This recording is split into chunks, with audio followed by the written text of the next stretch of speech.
trying to apply AI everywhere, and there are some places where AI might not be mature enough. Are you having an issue? When I feel like it's a human, I feel like the companies values me. Everything the AI learned is not bad, outdated. And so you still need a human in the loop. So it feels like the space is crowded. We don't treat the agent as being something very important in AI. We look at the data. I want like one-click install, and we can automate 70-80% of your customer support.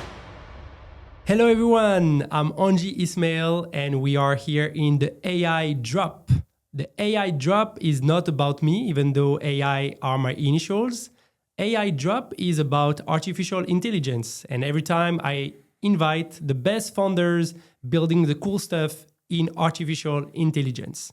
So please subscribe, follow, comments. It's always cool to do this for some people who want to see and learn more about AI. Today, I'm here with Stan Girard from Quivr. I'm pronouncing it well? Quivr? Yeah. Okay. We are here recording in Paris. I usually do this podcast on a very low production recording, but I'm super happy that we have an opportunity to meet each other in person. Yeah. So Stan, can you present yourself really quickly and your company as well, but we'll dive much more into it. Yeah, so hey guys, I'm Stan Girard. I'm the CEO, CTO of Quivr. So Quivr, we are an open source RAG project. So RAG, retrieval augmented generation. Mm-hmm. I can go into details, but I've done YC, and this is one of the reasons why we know each other also. I've been building in the AI space for 2 years almost now. 2 years, wow. And so you said CEO and CTO, so you're solo founder? No. So we are 3 founders. Okay. But we have like a product one, sales one, and me. Okay. And the project is kind of weird because I started the project initially. It became viral on GitHub, so thousands of stars and all of these things. And I was like, okay, guys. So I asked a few friends, hey guys, do you want to come with me? Because this is going like crazy. Yeah, that's super interesting. So you did YC and the project was already on GitHub, right? Yeah. Yeah. And so what pushed you to do YC while you were like doing open source? So usually, I don't know, like tell me if I'm wrong, but like a project in open source might not lead always to a company, and especially a startup that will be backed by venture, etc. So when did you realize that, okay, this project is kind of taking up and being noticed by the community on GitHub and getting stars? So how did you say, okay, I need to do YC, I need to... Well, it's kind of a weird story, but I can start at the beginning. Yeah. So the story is kind of a bit funny. So on May 12th, 2023, my girlfriend was doing yoga classes in the evening. And so I started building something, what I called a second brain, where you could like just a Streamlit app where you can upload documents and chat with them. That's it. And I made a tweet to my 30 followers on Twitter. 30, yeah. Oh, yeah, so I was like, nobody. I was like starting on Twitter. Yeah. And the project went viral like on day one. So I had like, I don't know, thousands of likes on the tweet. And the project went viral the next week. I was trending on GitHub. And a couple of days after being trending on GitHub, I was contacted by a lot of VCs. Okay. So I started implementing the project like 1 week ago, and I had meetings with Andreessen Horowitz, Kochla Ventures, Sequoia Capital. I had like lunches with a bunch of VCs. Oh, wow. In total, Amazing. 53 VCs contacted me in the first week. And they were like asking me, like, what do you think is the future for Quivr? Like, I was like, I have no idea. Just did it. So at this time, what I thought was the best is I had no clue what I was doing.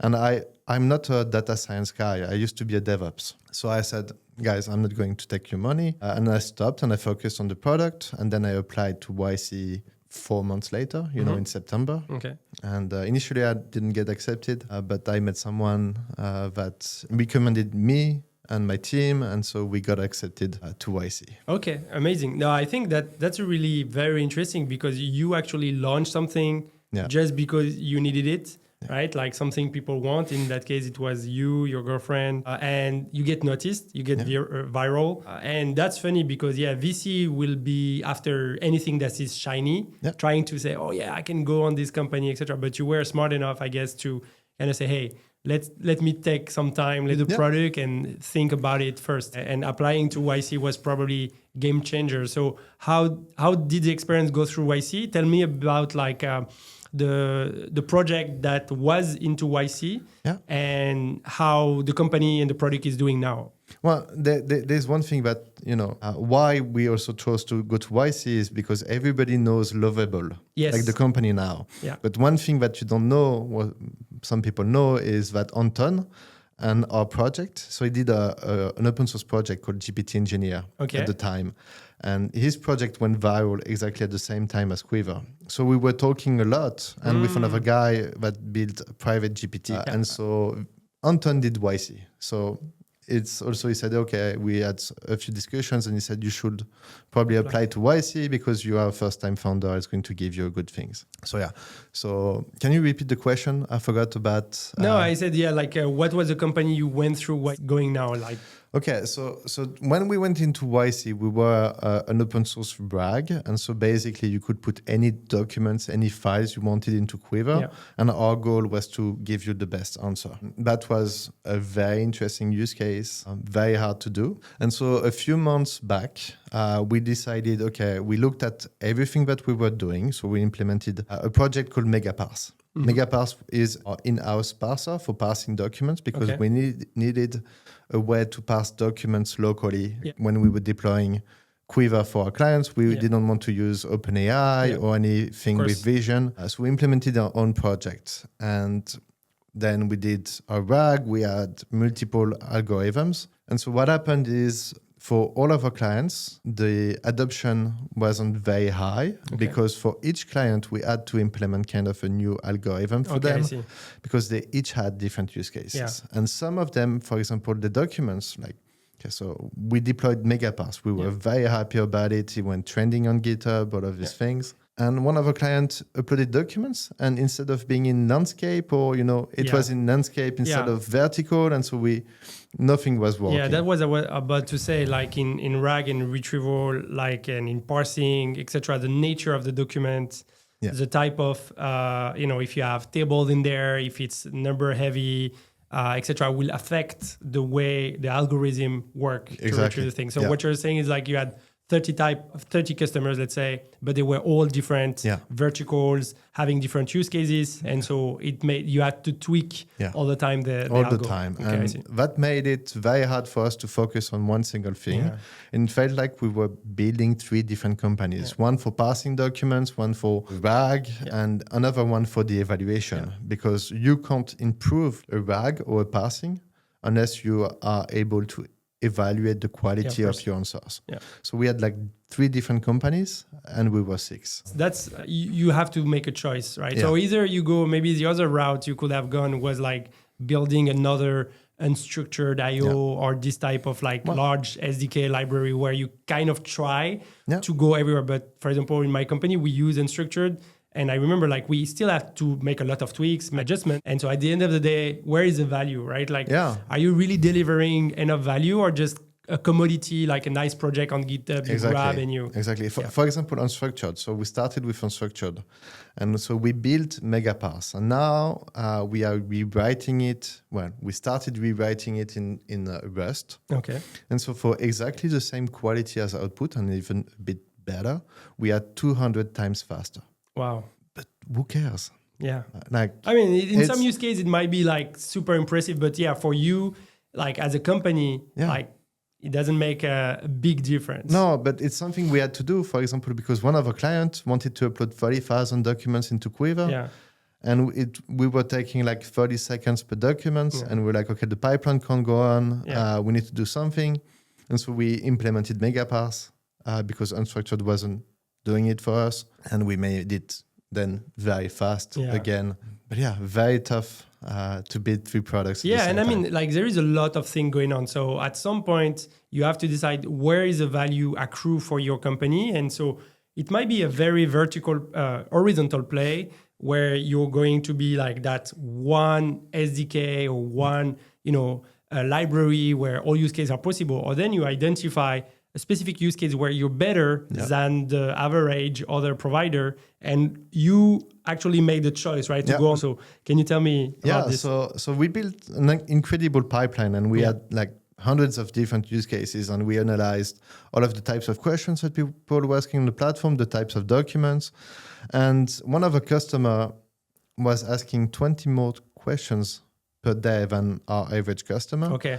And they weren't asking a lot. Quivr was working well. Okay, for so them. they like the product, but they were more active than the other. Yes. Yeah, okay. And so that was, they were in customer support. Okay. And so what we did is we just ingested all of the documentation, and it was just something to help them answer questions for the customers. And that's it. Yeah. And so 2 months ago, we decided to focus on the algorithm for customer support and ingesting all of the data. We're still doing the same thing, we're still doing a RAG, we're still ingesting documents when we need to, but we are much more focused. And we have been like, after 2 weeks in the pivot, we were already, for example, building fine-tuning models for this client. With the fine-tuned models, we were like averaging 70% of the tickets.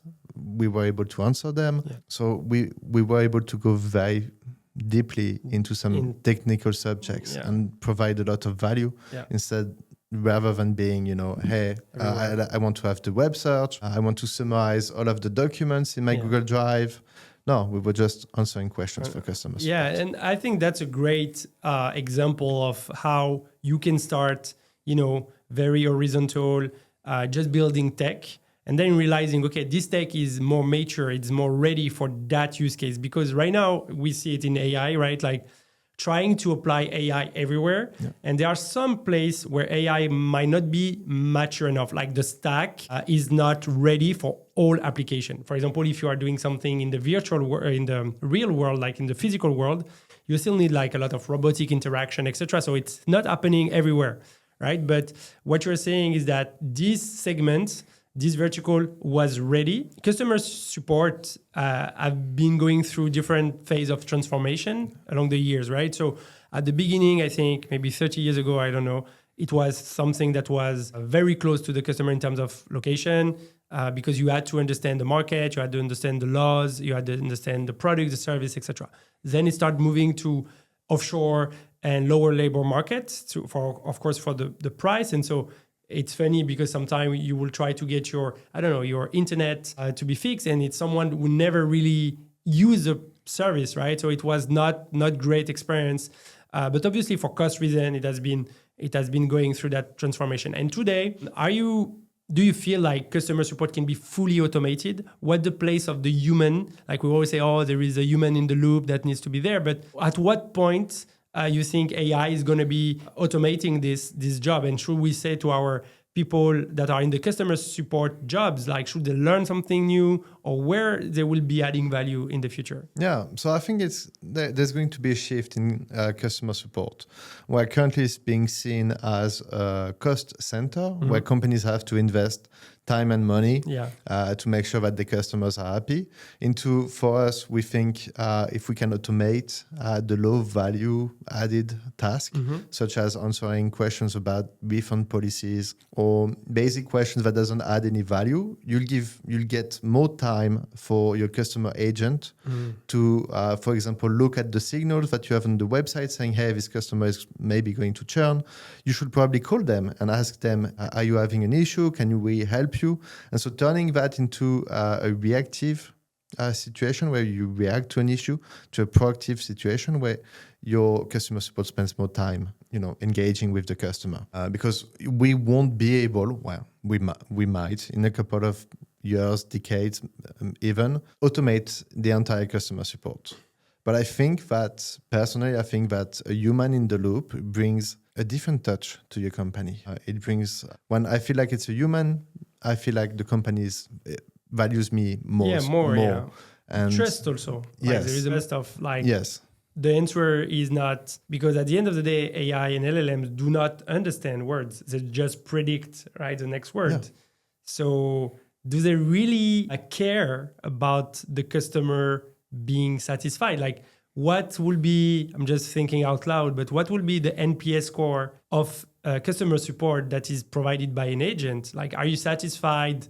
Yes, I'm satisfied, but can I really trust your answer? I think that probably where we'll have to see the human being in the loop to say, yeah, I really care about that customer. We need to make a different action. We need to probably give them a discount because they were not happy or whatever. Yeah, exactly. And AIs are very smart, but they're not prone to be very good at change. So, for example, if you change your website and you do a complete revamp, everything the AI learned is not bad, outdated. And so you still need a human in the loop at some times in your company when you change something in your project, in your product, in your terms to give the initial good answer or the approved answer. Well, you can have AI that will watch over your website, see if there's any changes. But if you put AI in charge of your customer support, then you have to have people that evaluate the quality, give them feedback. So people are always going to be in the loop. Yeah, I see. I agree. I think that's the way to tell people, hey, your job is going to exist. It's going to be transformed. It's going to exist in another way, but you have to be there because human interaction cannot be replaced. I mean, not for now. Maybe next generation, we'll see. And so one thing, I want to be devil advocate a little bit. So this space on the outside seemed crowded. It seemed like one of the first things that vertical startup have been starting at was, of course, it was copywriting with a lot of marketing, copy, etc. And then probably, I would say customer success, customer support jobs. And I'm doing the same because I'm always using customer success because my wife works in that.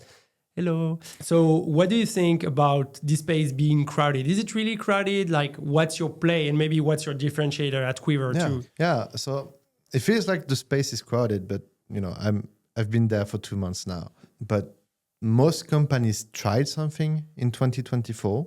Like internal project or proof of concept with outside companies. But the agentic, like people were implemented agents in the projects and they weren't happy with it. So I feel like the space is crowded with a lot of startups that think that just building an agent that is able to answer questions is sufficient enough. Yeah. And I feel like that, and I might be wrong, but the thing that how we are differentiating ourselves is we don't treat the agent as being something very important in our AI. We look at the data.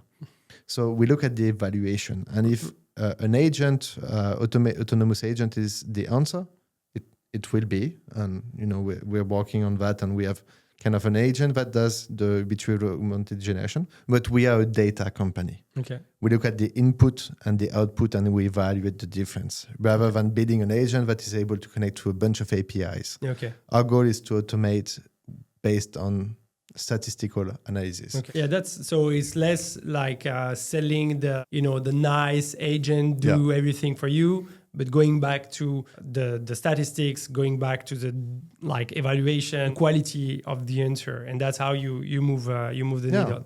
For example, if you install Quivr or if you give us access to your supporting tool, we can, depending on the size of your tickets, give you. So we are doing 200 evaluations per minute, ticket evaluations per minute. So if you have 10,000 tickets in 50 minutes, we can evaluate 50 minutes. We can evaluate your entire pipeline and say, we can automate 2% of your tickets.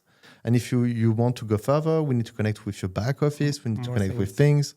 But we are driven by data. And in the long term, I think that's going to make a difference. And we have seen it in a few examples to take lightly, but being driven by data, like customer clients rather have 99% good answers rather than automating all of the customer support and have 60% of the time. The quality. Yes, exactly. Yeah. Because you don't realize, but customer support is, it's a cost center, but if you don't answer correctly, you are losing a client. Yeah, it's killing your brand and also the image, right? Like how well you are caring about your customers. If you treat them like dog, just go see if I'm there. Some brands are like this, and maybe they've been not doing good. Like if you don't care about your customer. So I think do you see this being like an opportunity for you, or on the other side a challenge to have companies adopt AI automation, because they can feel like, oh, maybe the agent is not going to be as careful as close and human that we can be with our customer. I know some brands really, really care about that, like proximity. Yeah.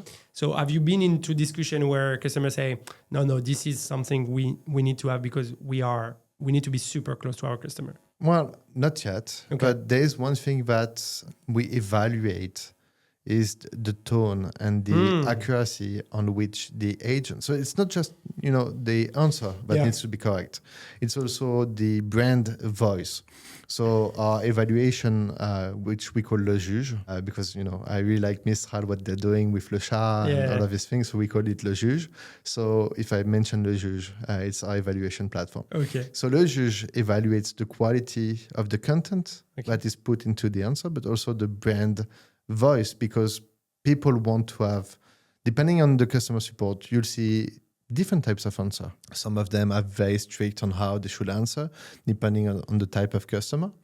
And so with AI, you can, learn what to do and how to respond.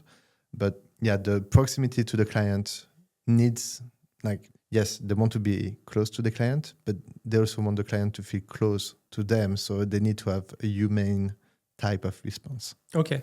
No, that makes sense. And so you talk a little bit about Mistral and also ChatGPT. So right now, what's good models to feel that quality from the LLM itself? Of course, you are adding your RAG, you're adding the your customers' policies and way to interact with customer. But what do we say is one of the best for you for this type of application, or would you say they are all probably same? Well, it goes from 10%. So if we evaluated all of the models, and so it goes from 10% good answers to 28% good answers for the same data set. So we evaluated a bunch of models. The best one is O4 Mini.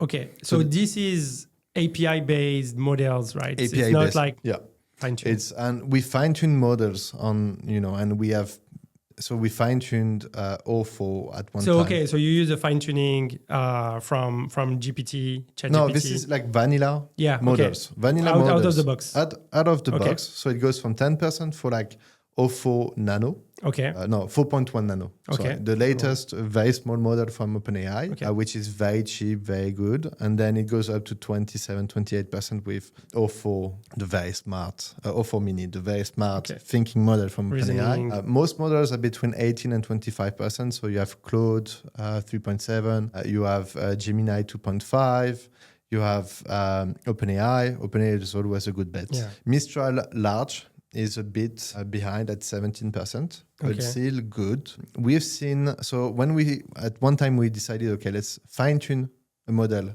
on the data set that we had from our client. And we found that we could answer 70% of the questions from our client. 70, yeah. 70? Yeah, 70. Oh. But these are mostly questions based on documentation. Okay, yeah. So it's more like RAG heavy type of thing. But we decided not to go with that because when you fine tune a model, you remove the ability to prompt and you remove the, how do you call that, agility of the model to adapt based on new evolution of the data. And so, it was very good. We could have implemented that, but we should have fine-tuned the model every week, 2 weeks if the data changed. Yeah, then you became your research center for. But some of the thing we're seeing in our case is that customer, especially because we manage financial data. Yeah. I'm not sure if you have this type of thing where they say, oh, it's super sensitive. You will need to host an open source model and fine tune it for our own need, etc. And then you start doing a lot of custom work, as you were saying earlier, for the very horizontal RAG.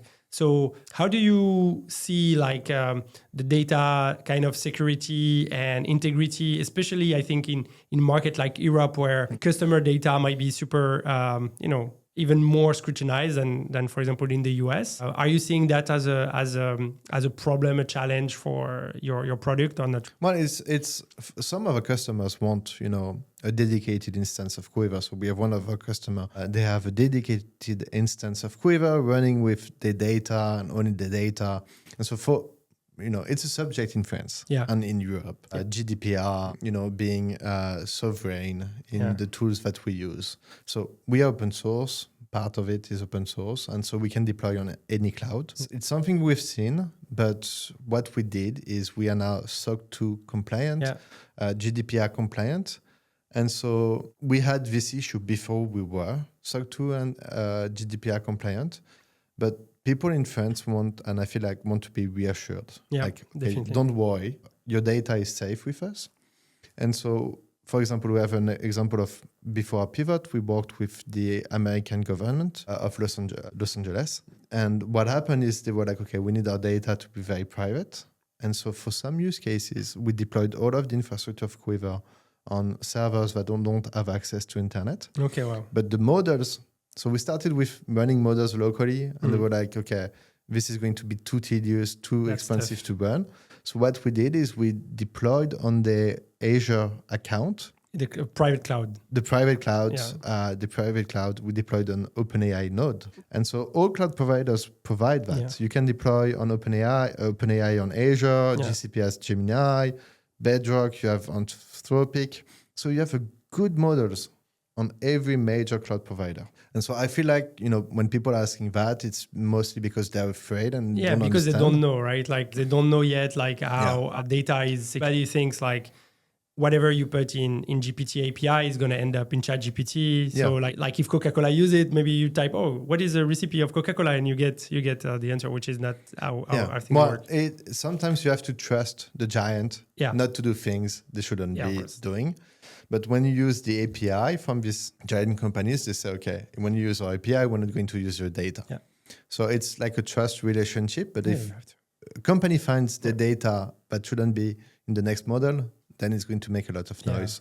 And I think it's going to be the end of the company. Yeah. So I don't think they're going to do that. Yeah, no, fully. And I think it's not in their interest. And also the amount of data they will have to treat. I'm sure they are using, as you said, the evaluation, the satisfaction, etc., to kind of work on the weight, etc. But and also, I guess for you probably apply some, like maybe if you catch a PII, like a personal identify information, maybe you can remove it so you can bring in more trust to your customer as it goes, right? Yeah. No, that's super interesting. So maybe just to close the discussion on that, what's your take on the future of this industry? Like, let's say 5 years from now, what is Quivr? What is the customer support industry?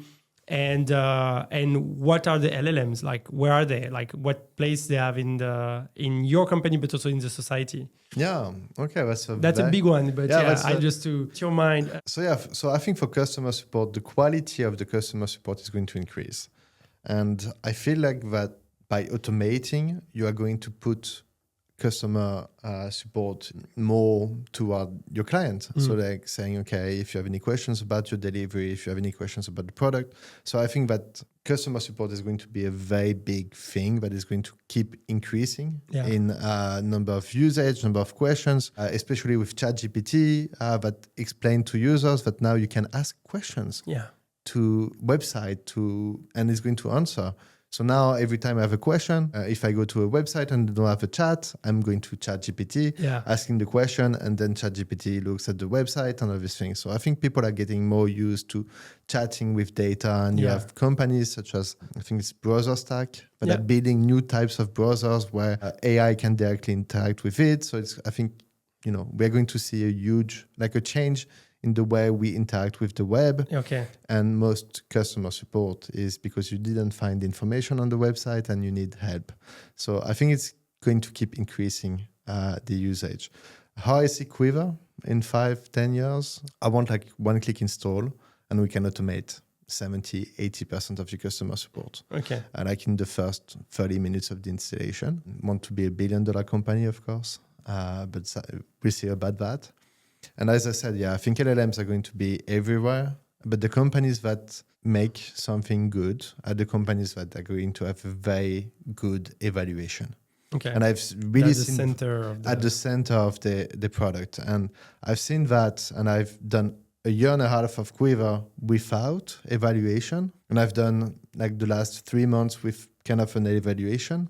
And the difference in like the quality of the product we've been being able to ship and the pace of our iteration has been nothing similar, like similar. So I think if you're not putting evaluation, and that's like really the big thing I'm trusting today, is if you don't put evaluation at the center of your company, if you're using AI, you are going to lose it. Yeah, I think this is super interesting because like a year ago, it was like, oh, if you not ground the model in some context, with RAG, for example, or with search, it's going to start. So you have to really care about the context. And so that was on the input side. Yeah. But I think it's still very early for people to understand the output side.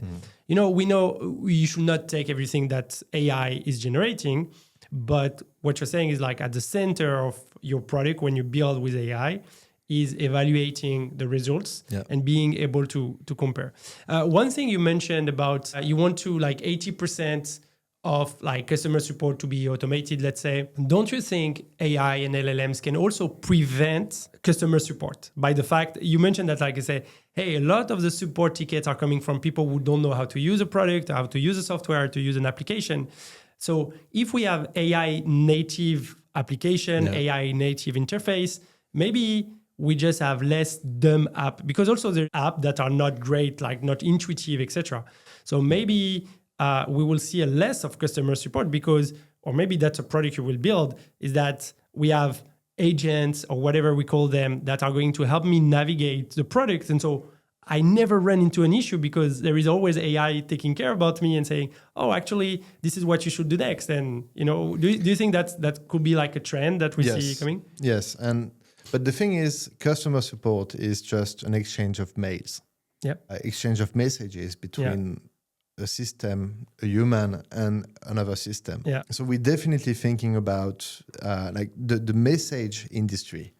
Is increasing. Yeah, communication. Communication is increasing. They all will always be a communication. So for now, we're like connecting and integrating into a customer support application. But tomorrow, it's just message based on a question and the ground truth on your product. So yeah, definitely we're going to migrate. It's a bit early for us, pivoted 2 months ago. But we're definitely going to look at that because I think, people are getting used to chats. Yeah, like 2 years ago, when in Quivr, like a year and a half, when I was saying to people, hey, you can prompt Quivr, people are like, what is a prompt? Yeah, what is a prompt? And now you can talk to almost anybody that has access to a computer, and that is between 20 and 60 years old, and they know what prompting means. Yeah. And new word, right? Like I don't think we were using really prompt before, like 2 years ago. We were not using that word. Now it's a verb. It's like, oh, did you prompt?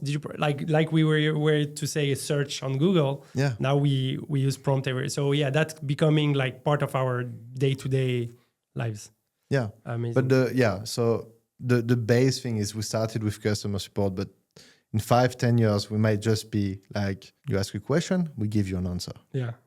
And it's exactly the same product. Yeah. I think that's how I see also evolving. So for you, for Quivr, so now you just pivoted.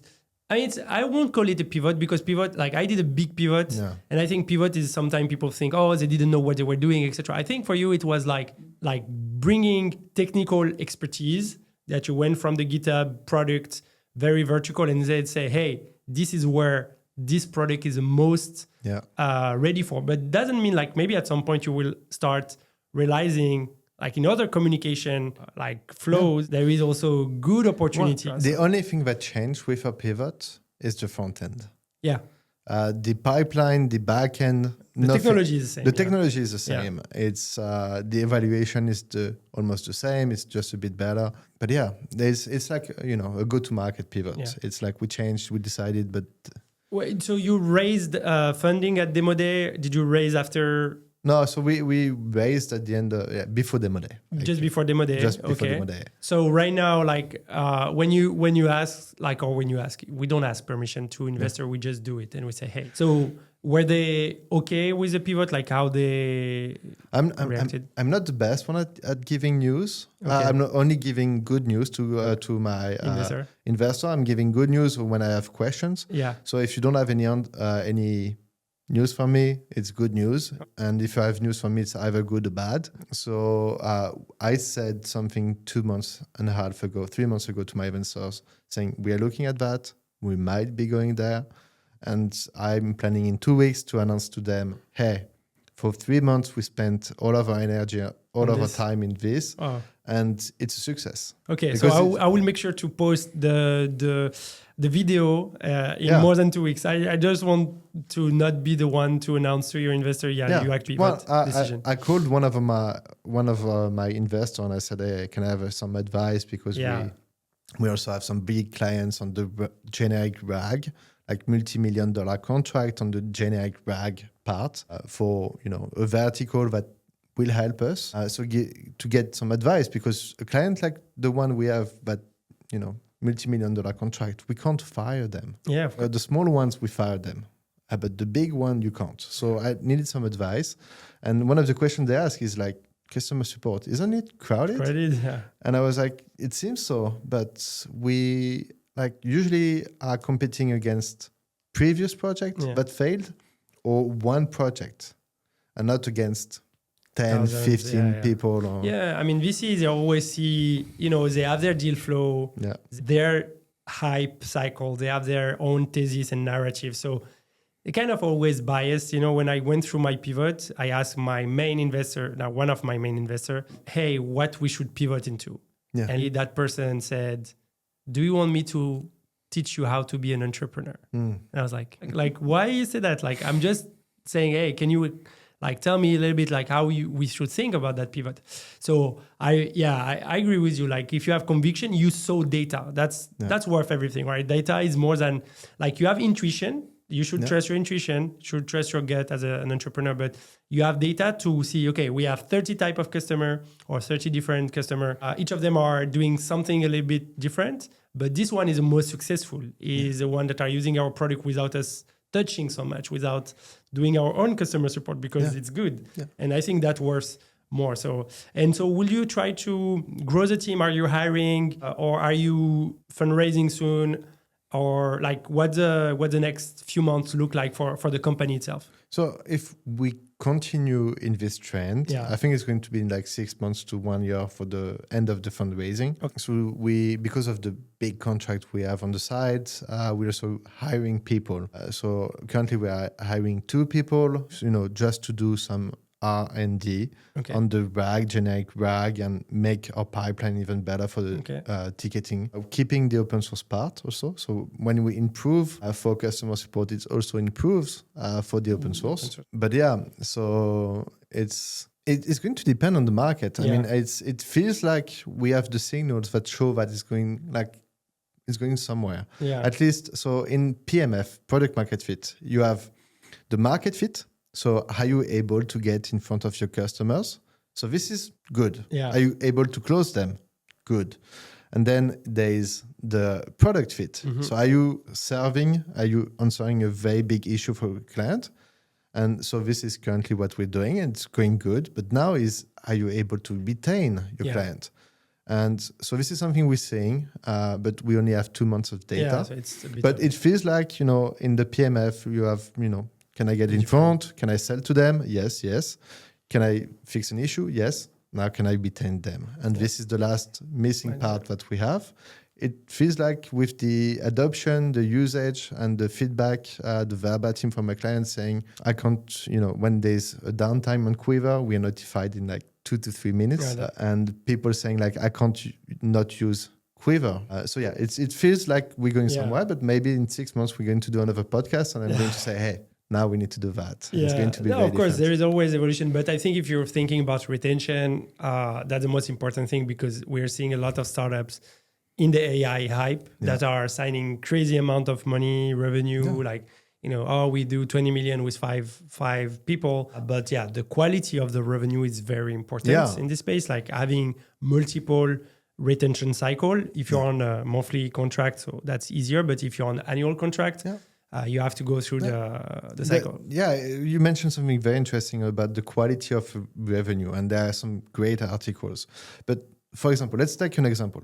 ChatGPT, you pay $20 a month for ChatGPT. Tomorrow you can churn for Anthropic, and it's not going to cost you a lot of moving.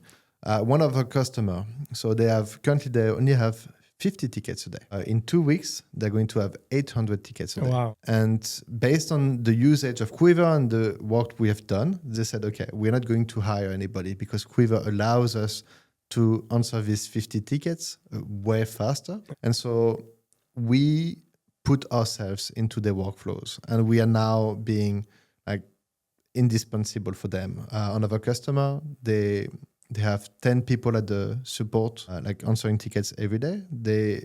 3 people left, 7 people now with Quivr are able to do the amount of work of 10 people. So if this customer now wants to churn from Quivr, he'll have to hire 3 people to do the work that we're doing. And we keep increasing on that amount.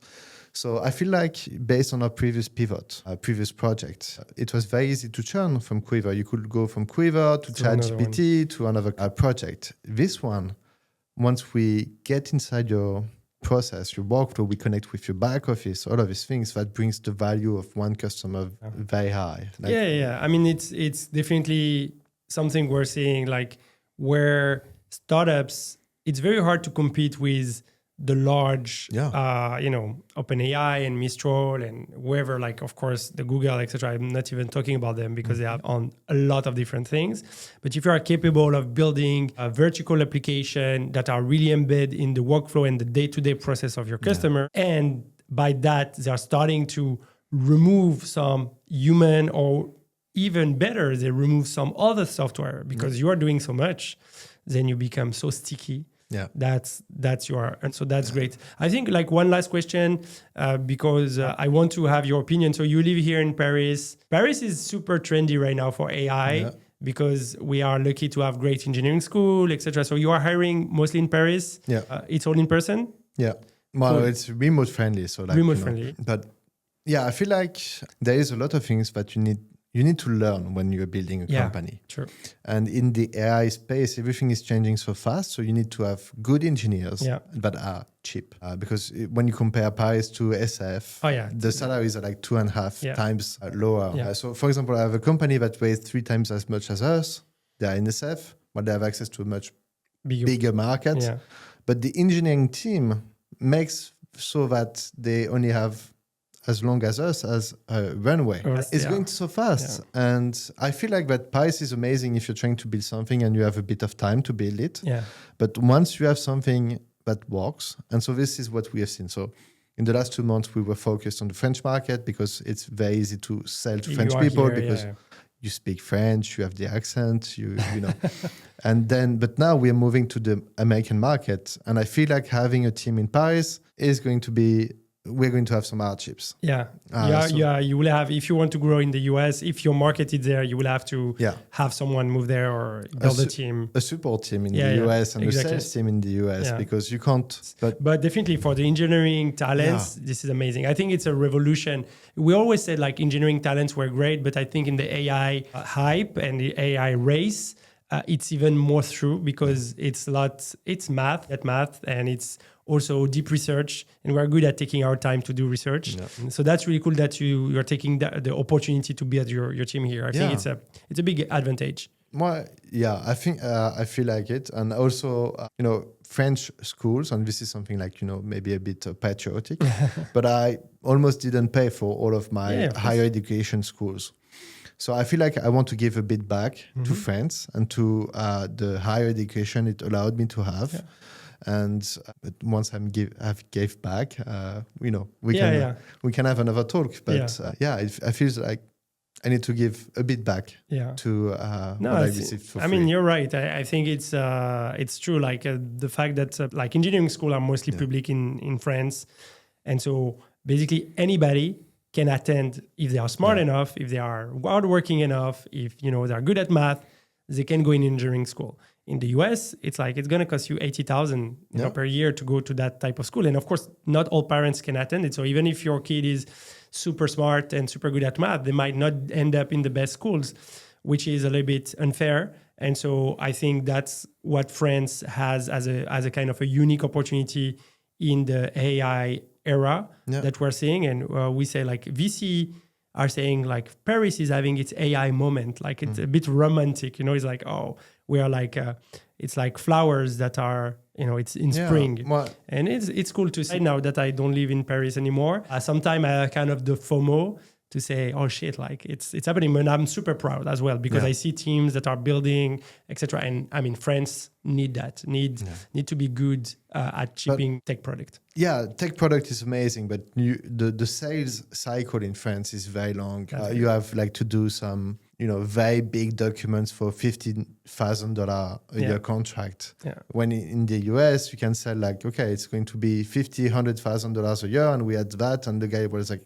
can I put it on my credit card? And the sales cycle is very different. Yeah. The risk-taking mentality, obviously, is very different. But at least, like I think at the end of the day, in this type of technology revolution, not always the best product will win. Yeah. But if we have enough good products in France, there are going to be some winners for sure. Yeah. So at least that's what we have. The market might not be as dynamic, of course. Yeah, but I mean, and we both did YC, so we are both French and American companies. So I'm not only French and also American. So there's going to be a side of Quivr that is going to be in the US. Yeah. And I think that you need to have a successful company or to get, YC said, you have 10 times more chances to become a unicorn if you stay in SF than if you go back to Paris. But that I think was before AI. But I think they have the stats. And it's true. Like, I mean, you make more, you meet more people that are potentially, better investor, better founders, better hires. So it's true. There is like that, concentration of great people in that city, but not everybody can live there. I don't even live there. So I have a very fun story. I was invited in SF 2 years ago when Quivr was going viral and all these things. And I was invited to a dinner, and I sat during all of the dinner beside a guy that built a company called Century, something like that. And during all of the dinner, I was like, okay, he's a nice guy and all of that. And at one time, I understood it's Century, the company that allows you to. So it was like the CEO of Century, and I was like, shit, I'm sitting next to this guy, and I didn't realize. And it was a meeting where the guy next to me was also like seed A raising. They built a very smart company, very big company. And so in SF, you have like any meeting. Yeah, anywhere. Is like I had a couple of drinks with some people while I was at YC, people I didn't know, like just, in the street and things like that. And one of them, I saw them on OpenAI video. And I was like, damn, there's so many people, like, for example, in SF. Yeah, and hopefully like Paris will become like this. So with you and the other like French mafia from YC, I know there's a lot of them working here in Paris, building stuff. So hopefully you are one person, the founder in 5 years will say, oh, you know what? I was close to the guy of Quivr and they are $1 billion company. I hope so, but I really hope that like my main goal is to have fun and to build something that people love. I agree. So I want to build $1 billion company, but I don't care if I'm not happy doing it. And I love that. I think it's as long as you're having fun and you're loving what you're doing and you have good feedback from your customers. And it's something, we're going a bit more, into depth. But 6 months ago, the feedback from our customers were much harder because we were building 30 different products. Now we're building one. And I feel like because we are focusing on one product, one issue, I'm much more happy because the customer feedback is better. So I'm like, okay, I'm building something really that people love, people want, and it feels good. So rather than building something I wanted, I'm building something that people want. And it gives back 10 times. Yeah, it's a perfect conclusion, man. Like, I love it. Like, I every morning I drink my coffee with build something people want, the YC mug.